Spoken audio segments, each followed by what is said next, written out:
Look how the stars turn on. Look how the stars turn on. When I hold you close. When I hold you close. When I hold you close. The stars turn on.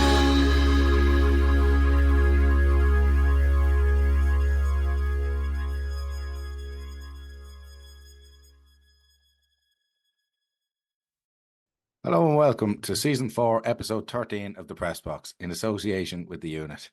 So it's been another quiet week for Dundalk FC from all accords.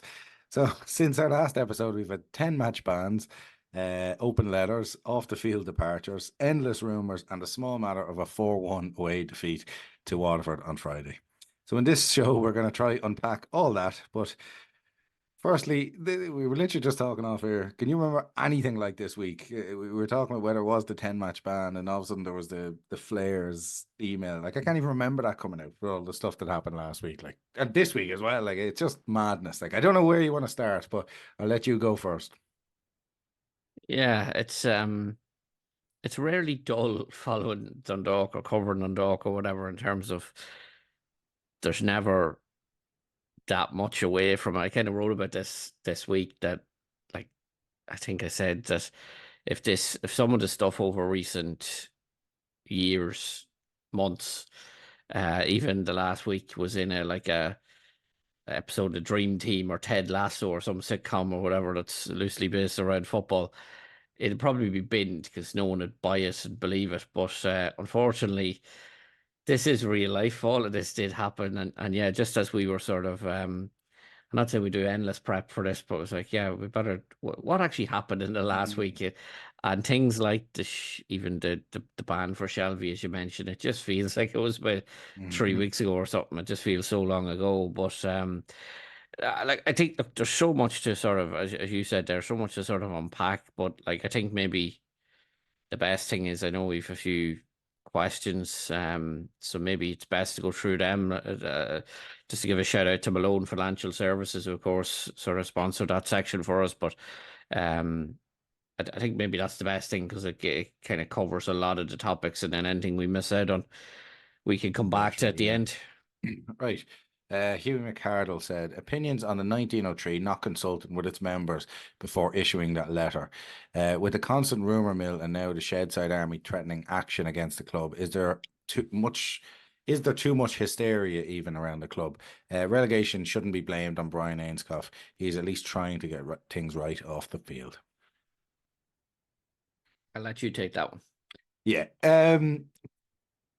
So I seen the letter come out, and yeah, I was embarrassed by it, actually, to be honest. So for a few reasons. Number one, it just added to the circus. And I think at some stages, you know, whether appointments have been right or wrong, we lost to Waterford.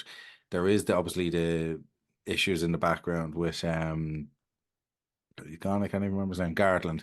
And there was all this going on. But I think this came out before the Gartland exit. So I could it did. So I'm a member of the 1903, and I think like lads just releasing a statement that wasn't consulted by the members. And if there was something that was a poll and said, listen, lads, we're looking to do something, we want to, you know, send a letter to meet Brian Ainscough and talk about him like removing a manager that he's just put in a week ago. Like, I found it erratic. I know there was anger in all of us when we lost 4-1 the other day, but when you, and I'm sure, if I'm honest, maybe people might regret that now, the releasing of that, because the board decided, as in the board of the 1903 or whoever released it, it wasn't ran by people, and most of the people that I talked to that are members of the 1903, like, they weren't happy about it, felt slightly embarrassed about it, like, rightly or wrongly, about Brian Ainscough and Noel King. And I know you're going to get into more, they're potentially doing things in the background of getting insistence and stuff, but like, he got the job 2 weeks ago and he got an 18-month deal. He's not reversing his decision. This isn't like a monopoly board. Like, we can't just, you know, are we going to pay him off now for 18 months because he got this decision wrong? And I was embarrassed by it, but I was more annoyed the fact that, like, you know, if we're all a part of this club, And I know there's other questions, maybe talking about different trusts and stuff, and that's another uh, chat. But for me, I just thought there was just no need for the amount. Listen, people get angry. I was angry. There's a huge chance that we get relegated. Yes. Do we have to stick together? Yes. Is Noel King going to be our manager with somebody else now? Yes. Like, it mightn't be right. I'm not saying everything is right that even what Brian Ainscough has done, but I was slightly embarrassed by it. And I just thought, as a club's member, I didn't like the fact that it was just released without consulting anybody. Maybe the board consulted each other, but I just don't think that's how these things work. And I think it could have been done more professionally. And also, I think that they have to like rewrite it or something and say that, oh, well, we got this wrong and that wrong about even lads' jobs. I think it was Gartland's. And I just thought, like, regardless of anything, I didn't agree with it that they sent it out without the full 1903 members signing off on it. I'm sure some would agree and some wouldn't have, but I still think that should have been done. And just secondly, I just thought it brought the club more into circus mode for the League of Ireland to have more of a fucking pop office. Look at these lads up there embarrassing themselves and stuff. So I just hated the whole thing of it, to be honest. I just thought it was absolutely needless. Yeah, look, I think a lot of people maybe in general agree with the sentiment in that I think if you did a poll of Dundalk fans tomorrow or today or whatever and say, would you like the managerial appointment of Noel King to be reversed? I think very strong 90s would probably say yes. Now, that said, that's not reality, though. No, I know it's not, but yeah, there's another step then when you put out an open letter. Look, I'm a 1903 member like yourself. I wasn't consulted. I don't think anyone were. I don't know the processes of it. Was it one or two people?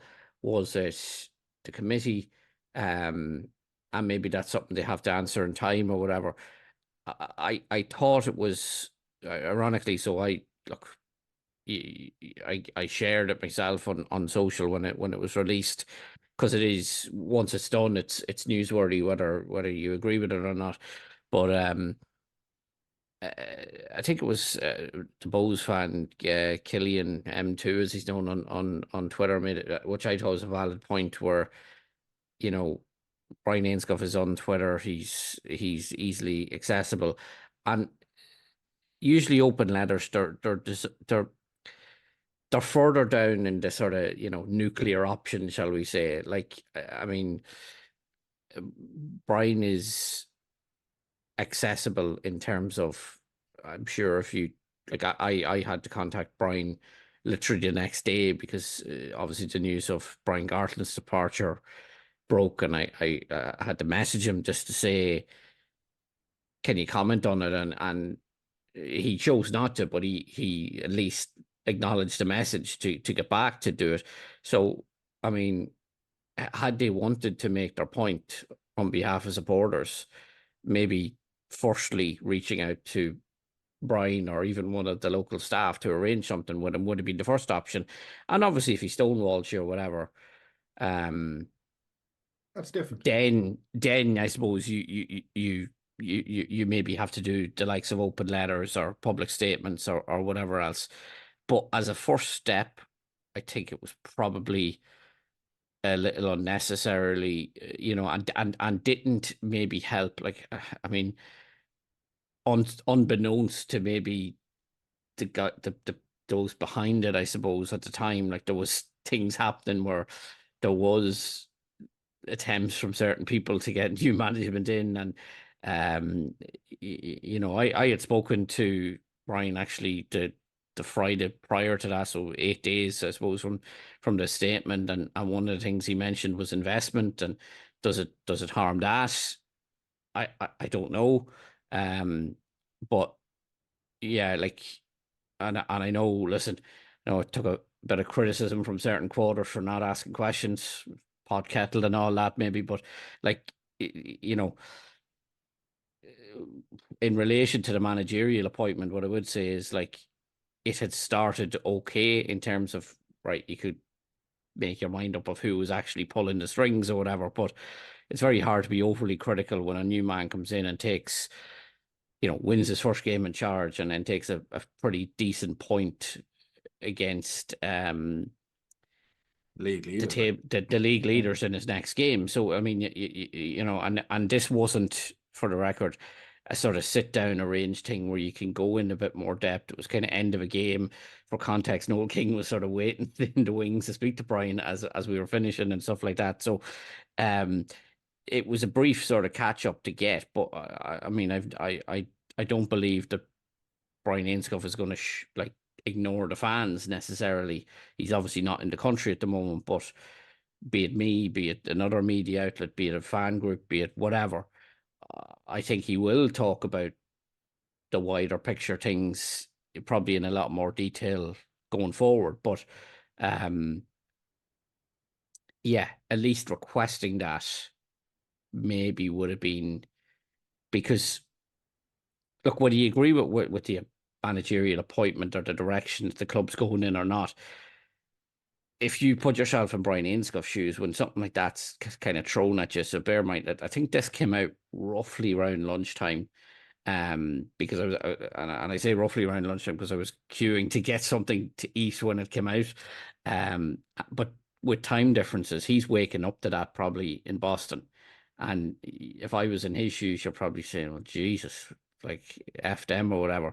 And then just little things. But yeah, like some of the points, as you mentioned, the edits, if you're going to do something like that, at least proof it. Like, I think the point on, like, I'll forgive maybe the title of Brian Gartland getting it wrong or whatever, but like making the point about Liam Burns not fulfilling the community role. He's been in coaching for the best part of 3 years or something. Moved out of that community role long time ago. So it's sloppy, is what I would say. And I'm not trying to be critical of those who necessarily wrote it. I know, like anyone, their intentions are ultimately good, whether we would agree with them or not. But for me anyway, I just didn't think. I thought it was maybe nuclear options too strong, but I think it was a step further down the line than you needed to go potentially. If they wanted to address supporter concerns, the first step should have been text message and email, whatever, even go through another party involved with the club requesting a chat with Brian Ainscough, whatever that may be, be it with the committee, be it with the group of supporters, on a wider scale people's in issues general. are literally not with it. Well, I think it was rash. It was just like, you get a bad hiding, which we got, and everybody's angry, and you're drunkenly talking to your friend, or you're texting somebody going, this is a joke, da, da, da, da. But this kind of just came to that reality. And yeah, as you said, lack of proofreading, sorry. And I just felt, but the supporters weren't asked anything. And I'm sorry, if we're paying money for that, what am I to that then? I'm not involved in this, obviously. Like, and I'm sure my opinion is very low down on the list, but I'm definitely a number one something, or like number of X members, if you know what I mean. And yet nobody was. You said emails, text message to everybody. Let's all us do a meeting, then we'll do our own thing. I don't think it should have been done exactly as you said, that it was just boom, done out. And again, genuinely, I had definitely between 15 and 20 members talking to me over the last few days about that were not happy about that. And more so just because they're not consulted. So why would they pay something if they're not, like, I know that this now at the stage is probably one of the least of our issues. But I remember when I did see that Saturday thinking, well, we're either all members or we're not. And I don't think that's how that should have been done. And I think you're right. And again, maybe people are we've all done and said things maybe that we're thinking that, Jesus, that probably wasn't the best thing in the world to do. But I do think you made a fair point. Brian Ainscough seems to be a relatively easy man to contact if you wanted to, and especially as a supporters group. And I also think he'd actually would probably take the call and say, if you just want to have a meeting, like, constructively and talk about things, which he doesn't have to answer to us in any way, shape or form, but I still think he probably would have. And now, in theory, as you said, he could just be thinking, these lads are just lunatics. I'm not accepting the whole press release about me saying reverse me, la la la, when nobody's even reached out to me. That's like you doing an article with somebody and giving, like, you didn't contact them for a right to reply or anything. You know, it's But like, come on. you must remember as well, whether we agree with it or not, he thinks he has made the right appointment in Noel King. Yeah. Right. So, he has come out on record as saying that. And it's too early. Like, yeah, I know we had a bad defeat on Friday, but we've had worse defeats than that this season. And I'm not defending. Listen, I've given my view on it for what it's worth, but I'm just putting myself in his shoes.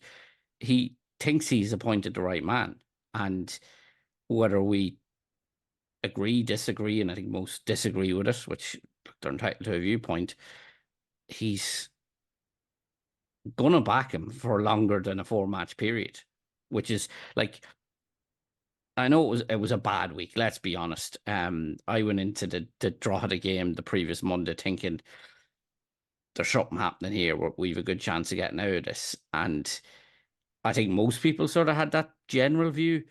And then we had 2 really bad results in the space of 4 days, and all of a sudden it's sort of crisis again. You know what I mean? And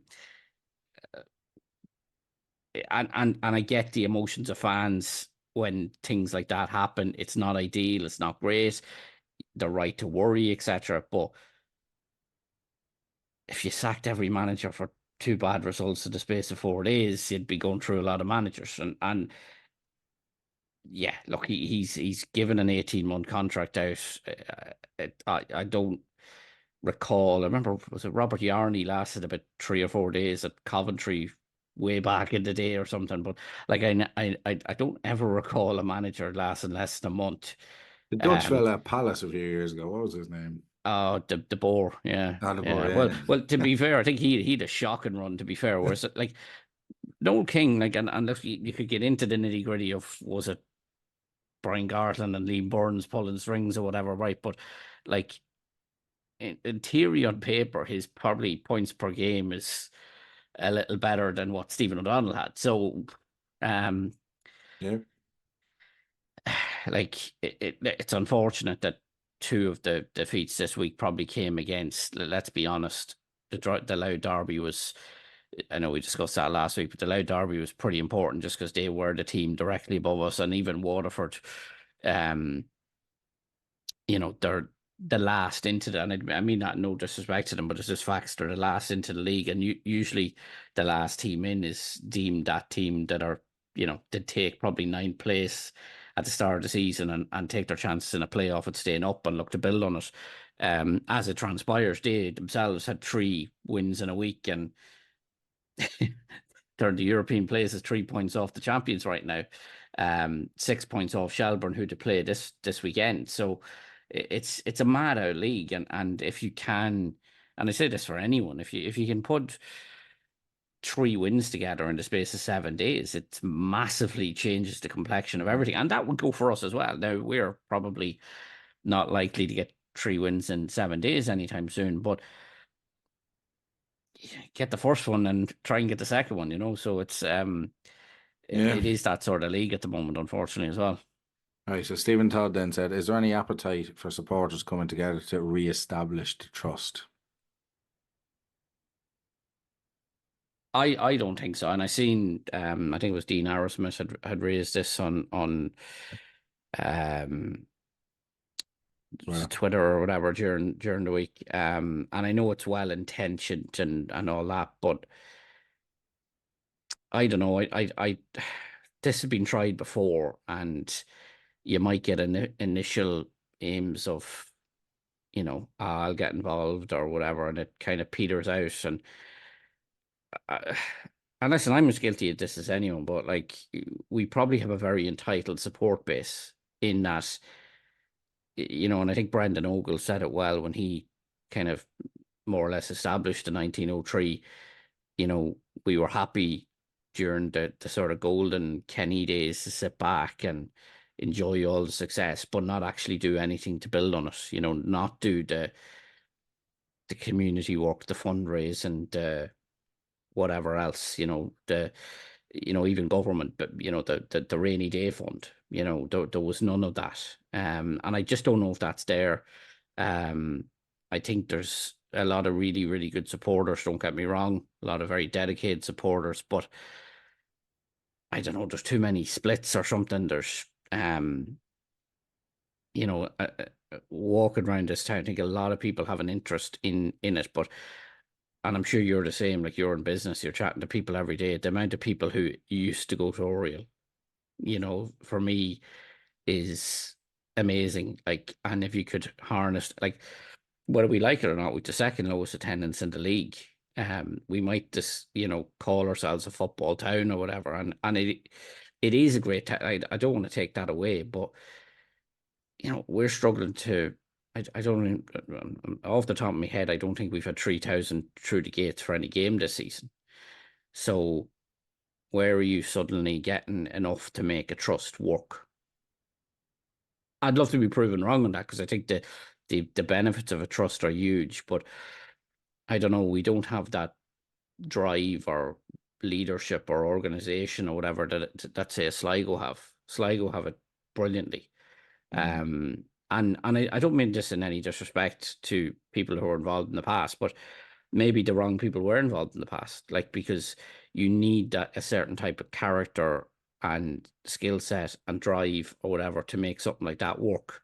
Consistent. And I'll flip it, because I don't want to insult anyone, but like I covered GEA for years, and you're talking the most community based thing in this country, probably, with that does so much good. But the amount of times you'd see people go forward for positions, and it's a little bit of, yeah, I'm the vice chairman of this or something, and it's nearly just for the title. Then, instead of strategically putting people in place that will drive something.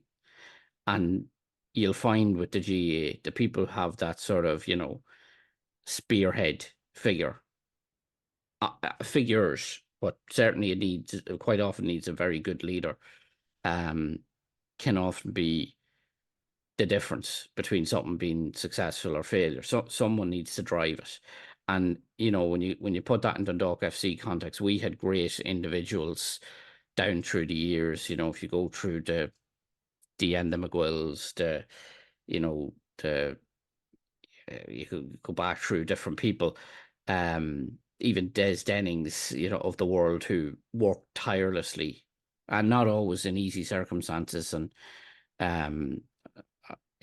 when Des Denning, for example, was chairman of Dundalk, he was dealing with a team in the first division with a very, very unpopular manager for a lot of it, and Trevor Anderson, that effectively we couldn't afford to get rid of. But the sort of the work, and very often unseen, that he did to just keep everything afloat, to keep the wages being paid every week, to keep the lights on, incredible effort and work that probably never goes on properly be acknowledged. But I don't know if there's enough. In the past, say, Dundalk would have been overseen by boards, and the board would have put together so much money of their own, and the generally would have been people in the sort of business community. But the amounts now are absolutely astronomical in comparison, just to keep things ticking over. So I think a trust is well intentioned, and as I say, I'd love to be proven wrong on that, but I don't know if it'll work in Dundalk. There'd have to be a lot of change of attitudes. And Danny Shield says, what does James think the chances or what did James think the chances of Stephen Kenny coming back were? I presume he means when after Stephen O'Donnell departed.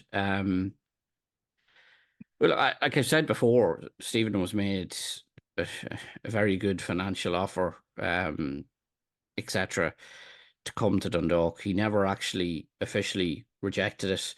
I know other people have put forward the idea that he was just sort of acknowledging it out of sort of respect. I don't believe that to be the case, in that I think it was something he has to consider. I think Stephen's obviously, look, Stephen is currently heavily linked to the Pats job. That's not new information, but perhaps the reason he's not announced as Pats manager yet, and may not be, is because there's still that burning ambition to work abroad and work maybe at a bit of a higher level and etc. There's still a managerial change happening around the various leagues, and that's probably why certainly one of the reasons I'd say the Pats thing isn't done. Like, this is, we're recording this Tuesday night. It could be done by the time anyone listens to this, for all I know. But I'd say that's a big factor in it, because even this week, for example, and I don't know if he was in contention for it or not, or interested or whatever, but Huddersfield changed their manager this week. I know Hibs are on the lookout as well at the moment, for example, and a lot of leagues haven't sort of really wrapped fully yet either. So there will be movement, and he's probably monitoring that. Now, all that said, he was probably upfront and honest with Dundalk about that, where he said, look, I have a few options to consider. And I think from what I gather, he was told that, well, we'll wait on him. And he probably at the very least thought he had until the 24th of April, like every other candidate had, because that was the deadline set by the club. And then he was informed via text message, I believe, that the club was going with Noel King. I believe Brian Ainscove actually called out to his house, not Sunday just gone, but Sunday before, post Shelburne, to sort of explain his reasoning for that decision. But whether he would have taken it, I think, look, someone will get the timing right in terms of when Stephen Kenny takes a League of Ireland job, if he doesn't get a job abroad, because the reality is he's a human being like all of us who has bills. He hasn't worked in 6 months, and I don't know his financial situation, but even if you have a decent savings account, it's a bit alarming when you see that dwindle every month. So at some point, it's great having ambition and, targets of where you'd like to be. But I know myself, if I lost my job tomorrow, I'd have to work, whatever that might be, pulling pints, stacking shelves.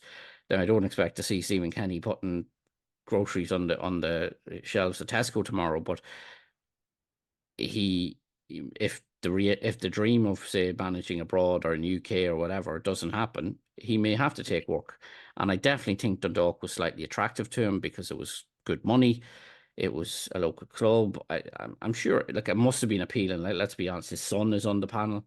I know it's a slightly different at a local level, but like, how many, Rock Celtic, Glenmuir, Key Celtic, whoever teams over the years have been managed by the father of a, when their son's on and that's something I think most fathers would be proud to do. I'm not saying it was a decisive factor, but I think, and I'm sure if he's announced by Pats this week, he'll obviously not say this, but I think he'll never have the love for them that he had for the likes of, say, Dundalk and maybe even Derry. So was it a massive runner? No, but I don't think it was a outright no either. But he never got the chance to say no, so mute point perhaps. Philip Kelly then said, "Are Mullins chips any good?" Well, Mullins on the Castleton Road, who do sponsor a YouTube channel, they are, and I actually say that legitimately. Actually, I do enjoy Mullins on the Castleton Road. Where Dalton said, "Any truth in the rumor that a new manager (brackets Ian Barraclough) is incoming, with Noel King moving into the role vacated by Brian Gartland?" No. Do we want to discuss the Brian Gartland thing when we're on that, or? No idea what's going on with Brian Gartland. You fire on. Well, so my understanding of the Brian Gartland situation, and listen, I did ask Brian, did he want to speak about it? He didn't. I did ask the other Brian Ainscove, did he want to speak about it? He didn't, and that's fine. My understanding of it is that I suppose, context here in the middle of the game on Friday when we're losing to Waterford, which probably didn't help the overall reaction. It breaks. I think it was David Sneyd broke it that Stephen Kenny was in advanced talks with some Pats about their job. It's obviously a bit of a low moment in terms of the the certainly in the Noel King year, it's a low moment. A lot of players were annoyed. Some of them had to leave the dressing room afterwards to sort of cool off, etc. I think there was probably a quiet bus going home. But somewhere along the line, Brian, probably in his role as head of football operations, thought he'd put the feelers out to Stephen Kenny, or to see could he be persuaded to come to Dundalk. This week. Yeah, maybe to hijack that Pats move. But it wasn't met with the best of responses by Brian Ainscough, needless to say. So the rumour then that broke on Monday, I think it was, about Barraclough made zero sense, because if you're going to effectively fall out with someone over, like, to be fair to Brian, I think Brian Garton, that is, I think he was very well intentioned what he done. He saw maybe an opportunity to get someone who would give everyone, I think, around Oriel a massive lift coming in, someone who I think everyone could get behind in terms of, even if we are relegated, that you'd fancy Stephen Kenny, that is, to maybe build something and bring us back. But obviously, as we've previously mentioned, Brian Ainscough has appointed a man and is standing by him. So that effectively led to a row, as far as I'm aware. Either party's welcome to correct me on this, but obviously he sided with his man in terms of Noel King. So the suggestion then that he'd, within 24 hours, move for Ian Barraclough didn't never make sense to me.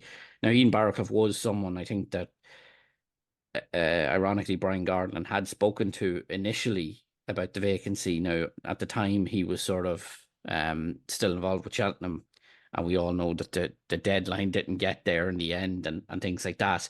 He's someone as well has been linked to the Pats job, but I really don't know where that rumour came from on Monday, to be honest with you, because from what I gather, and maybe I'm skipping ahead a little bit here, so apologies if I am, but like, from what I gather, Noel King was taking training this week. He did take training this week with the likes of Liam Burns, and he was having discussions around who to bring in as his assistant. I think that's certainly a necessity now.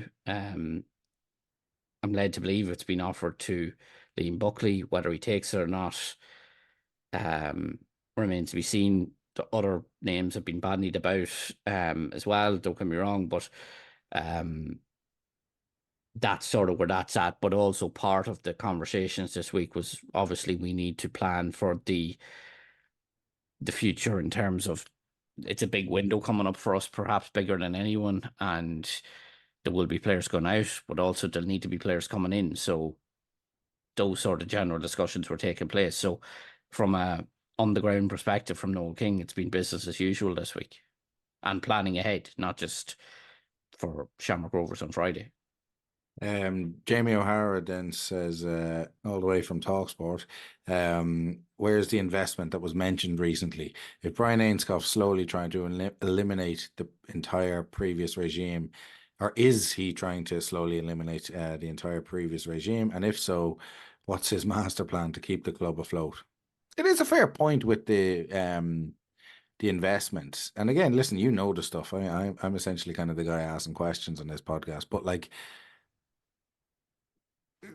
this investment does, this money's coming in, and I know things are happening, and you do hear about the even today they were talking about the potential redevelopment of the YDC and other things. So maybe that, but I do think, as you keep hearing about, and more investment coming in, by the way, like, how about you give us a breakdown of what this other investment is? Because I do think it's a fair point and a fair question to ask from Jamie there, that we hear about all this, and in fairness, I know things are actually happening in the background, so I will give credit. But I'd say that's maybe they could communicate that slightly better, just to say investment came out, or this is not that they have to give us a black and white. This is the figure that came in, but whether it was for academy or we're putting 100 grand into this, and again, I'm probably being quite hypocritical here because only today it did come out about the potential development, so maybe that's the start of it. But I do think it's a fair question about the actual investment of the people and what they're putting in and what's it going for, because I also want to talk to him about his sales tactics, because it is hugely impressive. When I look at this as a business person and somebody's coming to me saying, do you want to put your money in here, man? Yeah, let's look at this club. We're bottom of the league. We're financially in bother here. The manager's falling apart. You know, people want him out. The supporters club. Yeah, this is where I'm going to put my money in. But he seems to be getting these boys to keep putting money in. So without being smart about it, it's very impressive. Like, so I think the master plan question is again another relevant question. So I think it is interesting, and it maybe should be released. Maybe what investment came in, what it's going to do. Just, but then, do you know what?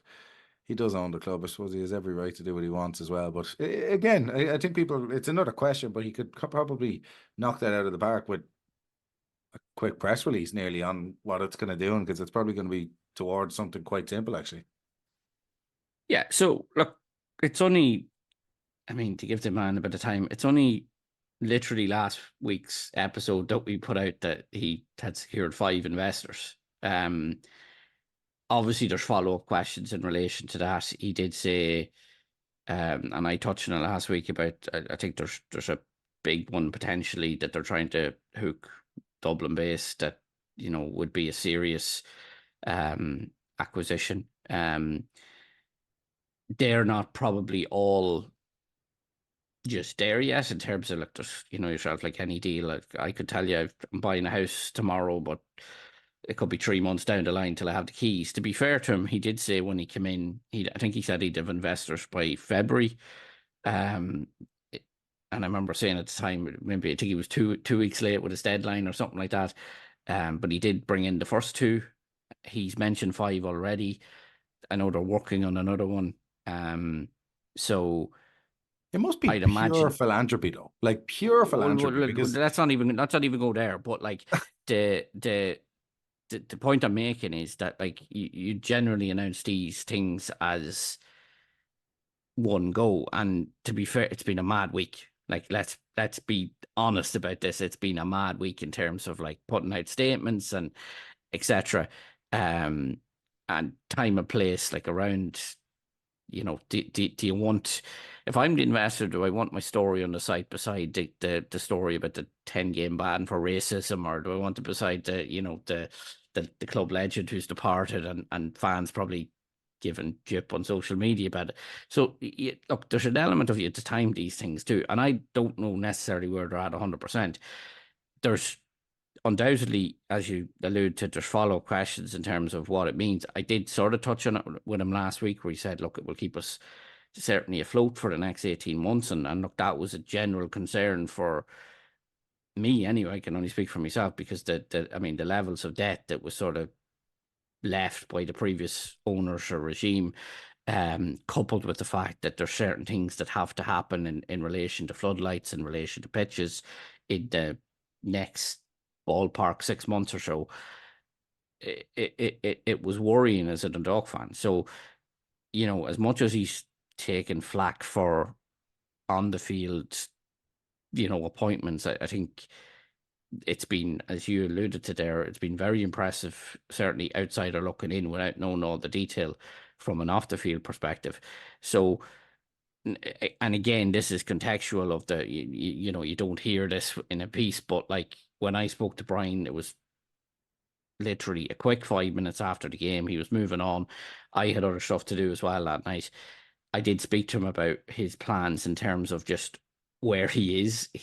So that was the Friday. I think he told me he was going back to America on the following Tuesday. But he was going to be back for an extended period, and I did say, look, maybe we'll get together for a more, side of a pitch after a game with kids playing around you and stuff and different stuff happening is not the time to go into an in-depth conversation. So, and that's just with me. Listen, they can do something through the club. They can do something. There's definitely other journalists out there, I'm sure, would be welcome the chance to speak to him, whatever. But I think that will come as my answer to that in terms of what the wider picture is. But yeah, I think, to be fair to him, as I say, to go back to the original question, it's literally been a week since he said there was more coming in. So, I think we'll give him a bit of, if it's 6 months from now and they're not announced, yeah, there's questions to be asked about it, obviously, but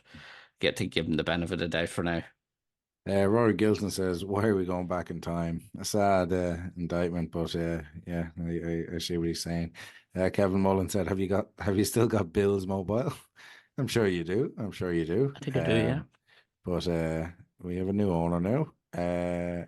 Andy Burton says, "What went wrong for the head of football operations?" Andy, we've already discussed that, and I'm sure you already have your own opinions made up in that sense. Just to come in, and I'm not trying to. I know Andy's probably digging a little bit there, and that's grand. But like, to be fair, I think it's worth touching on Brian, because I personally feel he's a bit of a loss to the club in terms of, it's 11 years in terms of, I know a lot of that was his playing side, but like his record, as a player, that probably, I know he did the book and stuff, but probably never did or I certainly never did a proper send-off thing with him when his playing days ended, and then very quickly went into this new role. And I would have said this to you, so I'm not talking retrospectively here or whatever, but I always found that role from a bit odd in that, well, it was very vague what it was.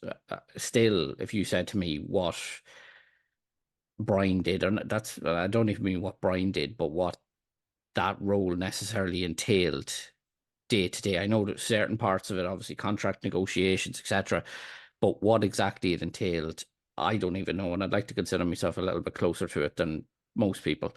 So I can only imagine it was confusing to some of the fans. But I also think Brian's a guy with a bit of charisma about him. He's a background in sort of, he said, various business ventures, etc. I think he would have been absolutely excellent, and I would have been a big advocate of sort of holding on to people. You can't do it with everyone, obviously, but holding on to people from that successful era who live and breathe the club, have it in their veins, are passionate about it, and if they have a particular expertise, which I believe he had in a sort of, I think he would have been excellent at the sort of marketing, bringing sales in, etc., because he'd be able to go out and charm people, etc. That obviously wasn't part of his role here. I think it was the sort of, it'd be like if we set up I don't know, at the Dundalk FC monthly magazine tomorrow, it would make very little sense if I was selling the ads and you were writing the articles. Yeah. Put people at what they're good at. And I'm not saying he was bad at it as at the head of it. That's not what I'm saying at all, in case someone picks it up that way. But I will say is I think, and people like Brian probably suffered from the lack of leadership from the last ownership group, where it probably needed a little bit more direction. It probably needed a little bit more oversight or whatever, or goals or targets or whatever else it is. I think Brian Ains could come in and use the term structure.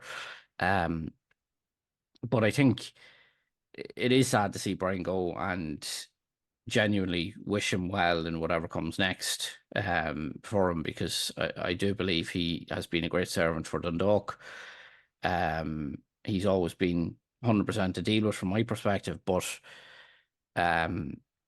it's sad when that sort of connection comes, because I've said this about other people in the past. I don't agree with every decision Brian Gartland probably ever made or whatever, but did I ever doubt that it was nothing less than well intentioned? I don't think so. So yeah, it again, and it's sad when people lose their job for whatever reason, and even if the version I gave a few minutes ago in relation to how it sort of came to an end is accurate, and I believe it to be, roughly anyway. Sure, minor bits of it will be disputed, but the I think the intention was certainly very, very good. Yeah. Davey said we've only 3 questions left for listeners in case we're boring you at this stage. But what happened to the millions in their prize money? Dundalk FC 19 to 24, a perfect case of study in how to mismanage a football club. Again, it's a fair point. Now, again, I'm not here to go back, and I'm certainly not letting you go on a tangent here for 20 minutes about how it was mismanaged, but it was mismanaged, and we did have millions in prize funds. And we didn't put things back in infrastructurally and stuff. And it is a disgrace. But what I will say is, rightly or wrongly, about whatever people think about Ian Scoff, he is doing stuff like that in the background. And I think some of the stuff he's doing in the background will live long past when he's gone with the club. So I think it is a pain in the arse to see us waste all that millions. But I think we do have to stick with this regime. And I think in the back end of it, there's definitely positives in that sense. Alan Hank says, who's actually in what roles at the minute? We look like we're down to the bare bones. A lot of good things happening off the field too, so we do need to trust the process. I don't know. Well, yeah, well, I suppose like there's people in the background that probably, and again, I'm a little closer to it in that I'm usually hanging around outside dressing rooms for when everyone else is long gone out of grounds. But yeah, there's people involved in the Dundalk setup that I don't even know, but long and short of it is that they are there. So maybe just to clarify it, so obviously Noel King is first team manager. Liam Burns is still there as first team coach, and I'm only going to go with the on-field staff in this, by the way. But you've Kieran O'Reilly there as the strength and conditioning coach. You've Danny Miller as the lead physio. Conor Doran's another physio. Paul Gavin is the sports scientist. Dom Corrigan is the video analyst. Craig Gray is the massage therapist. You've Matthew Freeman, who's the assistant strength and conditioning coach. Noel Walsh is the kit man, but it's currently being done by Bernard Freeman, who most people will know from his involvement with the ladies element of the team, just because Noel obviously had a hip operation a few weeks back, sorry. And I don't know if there's a permanent appointment, but I believe Luke Murphy is currently our goalkeeping coach. Just obviously there was a change in that as well. We are obviously, as I mentioned, on the lookout for an assistant. So I mean, if you get your assistant in numbers wise, I think are you missing anything there?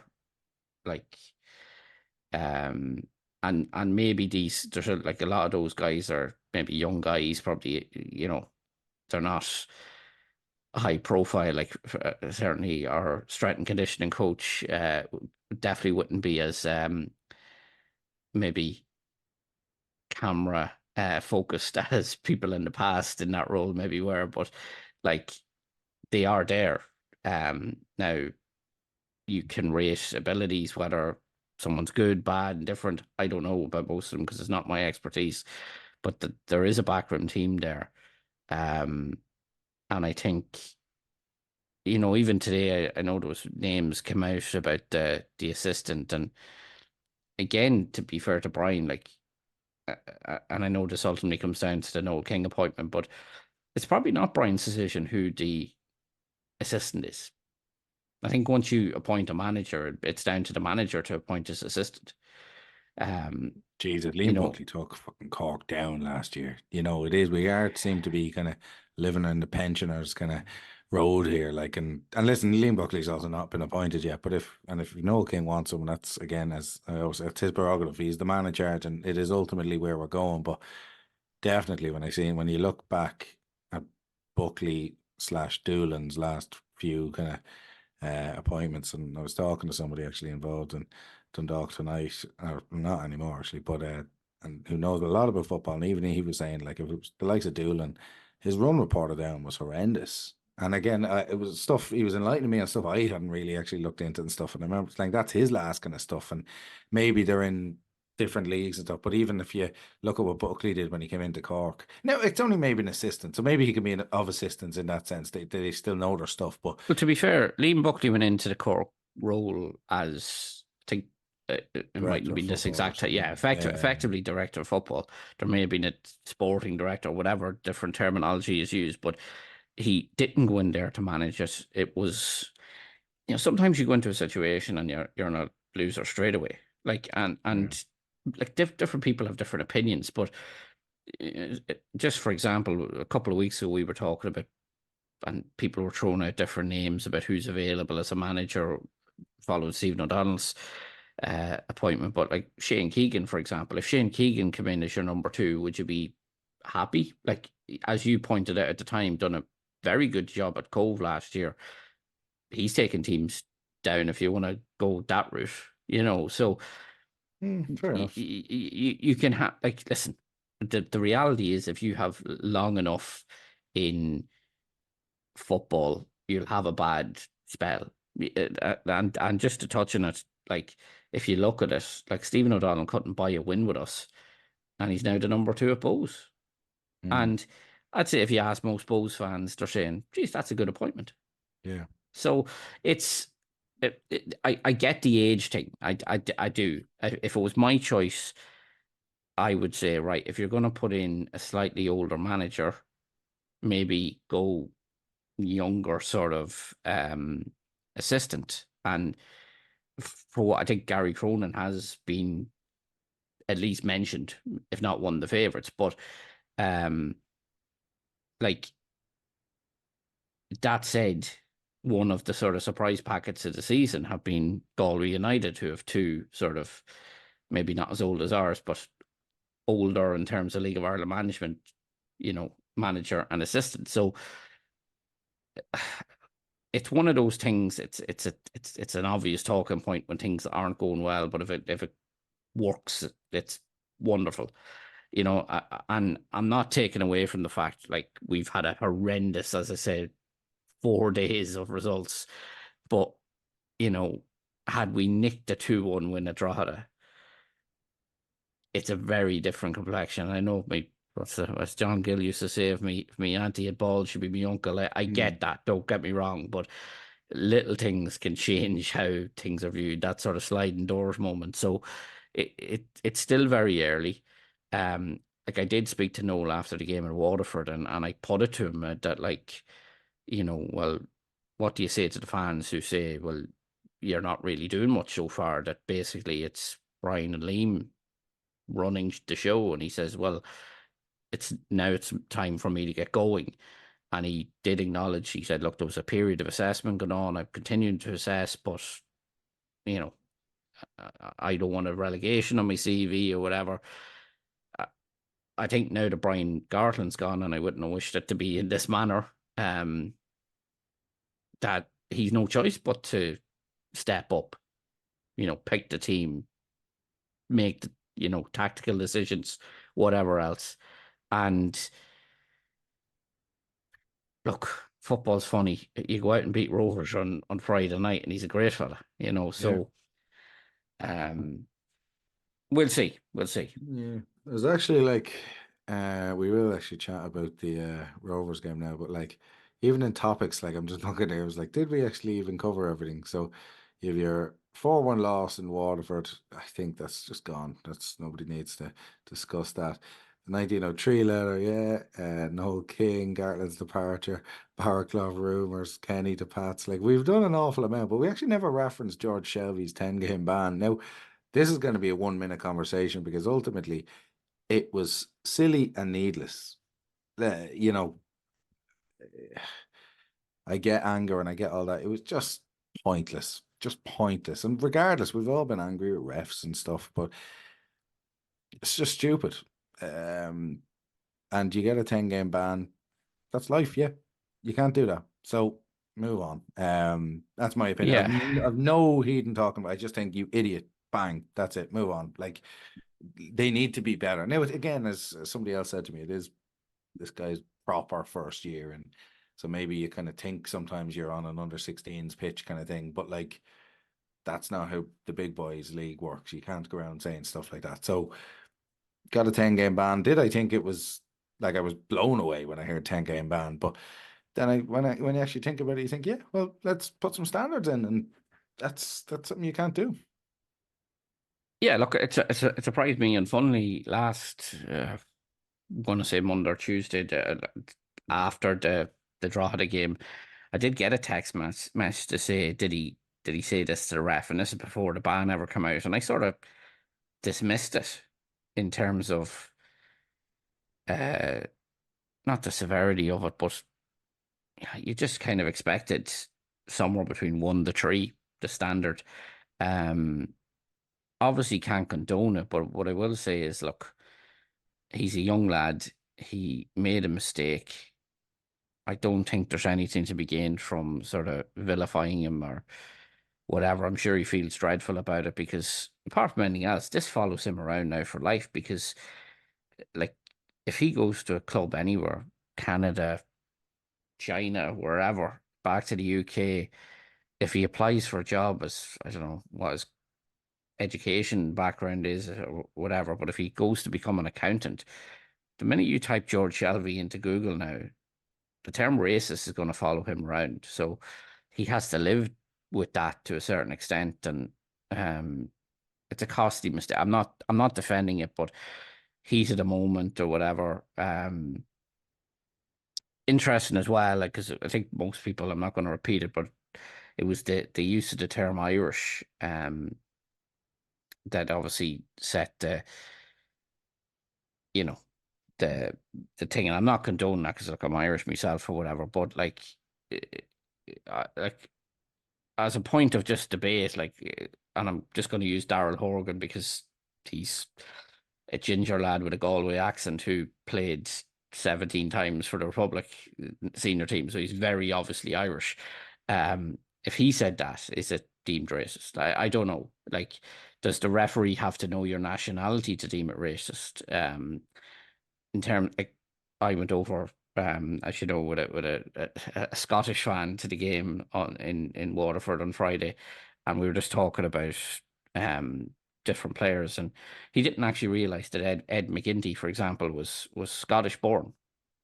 So a small example of, like, listen, I'm covering the league. I wouldn't know every player's nationality, so. And I'm not trying to condone what George Shelby said by raising all that. What I mean is, but like, does the context matter? Like, in terms of, Listen, it's a tough one, because it can be a very common term and people can use it very quickly and stuff. Like, do I think George Shelby's a racist? Absolutely not. Do I think he made a stupid comment? Yes. Like, a really stupid comment, yes. But I also think he referenced ethnicity.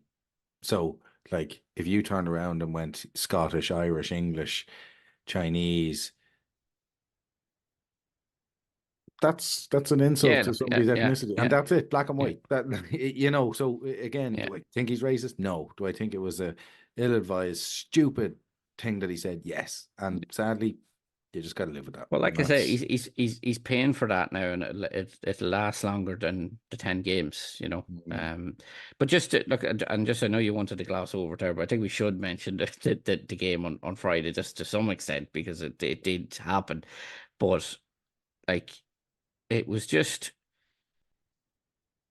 we actually, like, the first goal, horrendous, right? In terms of Ross Monroe comes into the team. Was probably a poor effort to save it.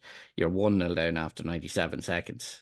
And then, to be fair, I thought we rallied well after that. We equalised through Robbie Benson, but it's just a confidence thing that's killing us at the moment, in terms of that goal before half-time, was completely against the run of play at the time. Waterford had started really, really well for the first 10 minutes, and after that was majority to Dundalk for the first half. And then between that and the Pattison goal, kind of start the second half, we basically fell apart. And that's the confidence is so fragile right now that that would be the big concern I took away from Waterford on Friday night. And I think it's also worth pointing out, because I don't want to be hypocritical, but I don't think I've seen as bad a refereeing performance. Now, it didn't cost us the game, but I mean, the challenge on Jamie Gullen that he got booked for, the Scandalous. Waterford should have had probably 2 penalties. So just that it's not all rose tinted glasses. Oh, your Certainly the man at one the on, end I seen went down. yeah, Yeah, but Asamoah, but scandalous. I think there was one, did probably 3 penalty shouts. There was one Boyle on Parsons, and I think another one Muller on Parsons, both early on. I probably would have given one of them, but the Asamoah one was a stonewall as you're likely to get, and he books him for diving. And similarly with Jamie Gullen, and you could tell. Now, obviously, watch it back on replay, etc. But you just knew by Gullen's reaction, you can't fake that sort of level of. He was just baffled by it, like it. So again, and I'm not. The referee had nothing to do with losing in Waterford. I want to make that clear. I'm not making excuses, but it just needs to be better. Like that's horrendous stuff. Like horrendous stuff. Because even the Benson yellow I thought was a bit harsh, and he gets it's his 5th of the season. He's suspended. Now he went off injured as it transpired anyway, but like he would have missed Rovers regardless, and that's a serious blow. So yeah, just I think Liam Burns got booked for getting the ball to take a quick throw or something. Like not that he was trying to take the throw, to give it to his own player to take a quick throw. So he effectively got booked for being a ball boy or something. I don't know, like just mad stuff. But anyway, I know you don't want to dwell on Waterford, so we'll leave it at that unless you've anything to add. No. Right. So we are going to chat about the visit of Shamrock Rovers to Oriel, but before we do, we're just going to hear from our sponsors, The Unit. Today's episode is powered by The Unit, experts in building innovative products for the betting, iGaming, and sports industries. They're the brains behind building innovative products tailored for those who love the game as much as we do. From software that powers up the betting world to platforms that enhance how we engage with our favourite sports, The Unit is leading the charge. The Unit, a winning team that reminds me of the Kenny era Dundalk in their consistency and results. Proud sponsors of the Press Box podcast. Learn more at theunit.dev. So I can't even go into this with positive thoughts because I just don't know where we are. But the only thing I am thinking is that Rovers are a bit all over the place as well. Yeah, I think they have a lot more coming back and stuff. But if we were to get something, we're that sort of funny team that like Rovers come and we could actually win a game here. So, and maybe that starts something for us. But I think it's Rovers, Galway away, and Derry. Like, so it's a tough 3 games, and ultimately we haven't even referenced Noel King's kind of admittance of being in a relegation fight. Now, fair play to him for realizing that, but we've another 3 game spin that I'm looking at thinking, are we getting 3 points from either of these? And it's potentially unlikely, but it kind of just goes further. But however, if it throw in some sort of positive, Rovers aren't really in great form now. Not that anybody in the league majorly is, but Rovers definitely aren't. Yeah, like in a weird way, right? Would you back us to beat anyone right now? Maybe not, but No. in a weird way, they're probably the ideal team to play in many ways, because generally, even like I'm going back to the sort of Jim Magilton days, we generally sort of raised it for over whatever it is, and the crowd got up for the whatever. Like what I would say is, so our home form of late hasn't been bad, hasn't been wonderful, but like we're actually 5 unbeaten at home, 5 without conceding. Unfortunately only 1 win in that, the rest all draws, but Oriel has been a difficult place to come. Even Shelbourne were probably fortunate enough to get away with a point the last time. We haven't, like I say, we had that horrendous night against Sligo where we conceded 5 at the start of March. We haven't conceded since then, so it's been a bit better. Couple that, but as you say, Rovers, they're not in great form. Like, they've only won 6 of 16 games this season, so like I'm not turning my nose up at that because I love that record, but like 6 wins out of 16 for reigning champions, and they're still only 3 points off top. You'd expect them to be disappointed with that overall. And even if you look at the recent form, they had after a bit of a shaky start, they had a good run, but since beating Derry at the Brandywell a month ago, they've played 6 games and won just once. That was a 4-0 win over Drogheda and Tala.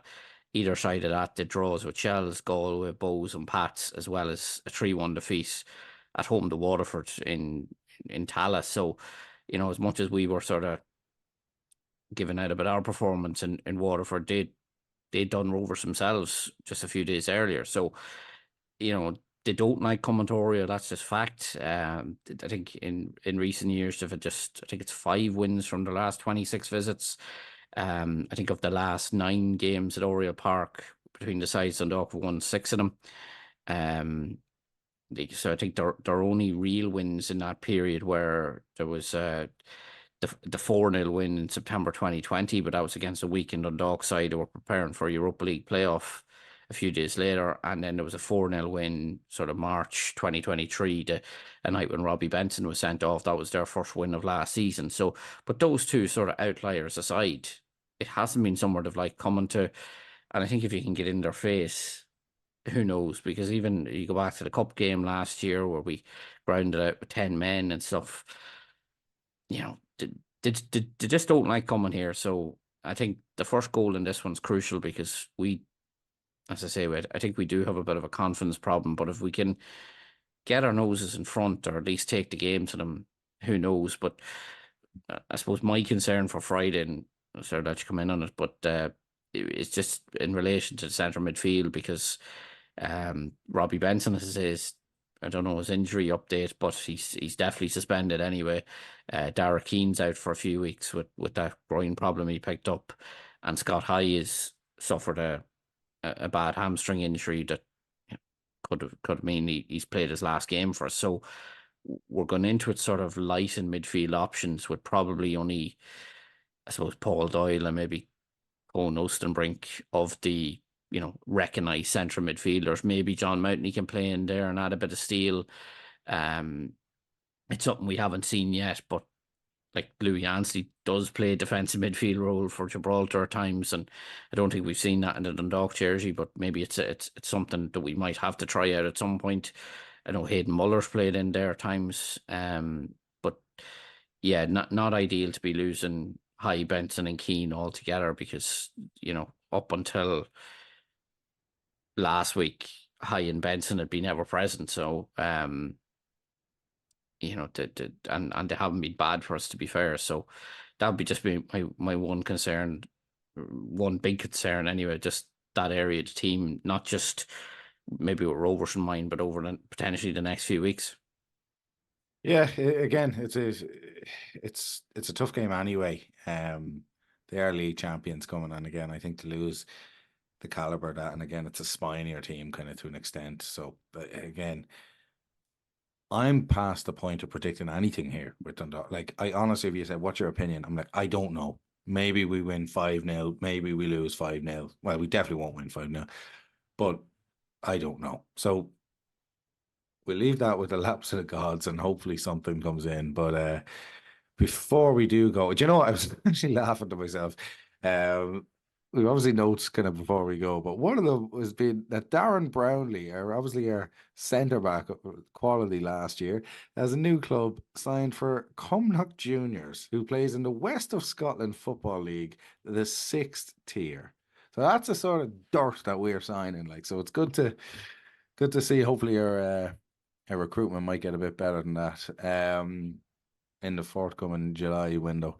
Right, well, we did actually reference that development group update with the kind of YDC, but some info on it is that they actually welcomed its first contractor on site to begin the upgrade works on both the playing facilities and the youth development centre at Oriel Park. So J-Tech Control Systems, our local company based in Ford, have spent the last couple of weeks upgrading the fire alarm system in the YDC, while also upgrading the electrical system to allow for further redevelopment of the existing building. So Jarlath Flynn from J-Tech Control Systems also agreed to supply and fit new switchgear for the floodlights. So this is going to allow the club to progress further in the works plan to install modern LED lights as part of the overall development plan.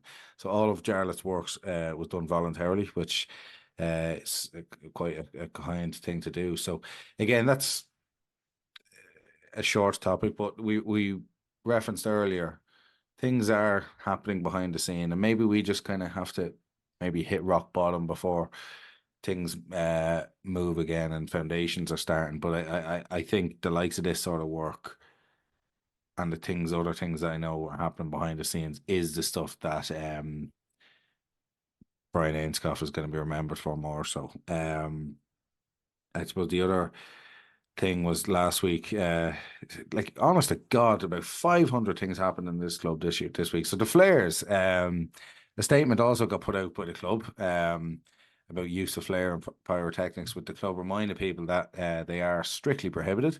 They pointed out that the flares have been used in 3 games up to and including the defeat in Drogheda, which they say resulted in fines. They say the security team will be proactive in identifying any individual who's in possession of pyrotechnics, and that they're going to be removed from the stadium and issued with an immediate ban from Oriel Park and every League of Ireland ground. And again, I was at the Drogheda game when it all kind of kicked off, and my opinion was that we lost momentum and stuff along with other people, but I just think it's pointless. And people want to know about money and different that. Well, you're costing the club money, so stop that. And I know actually, before you go on to the underage stuff, you kind of wanted to give the lads a reminder about the golf club classic as well in June.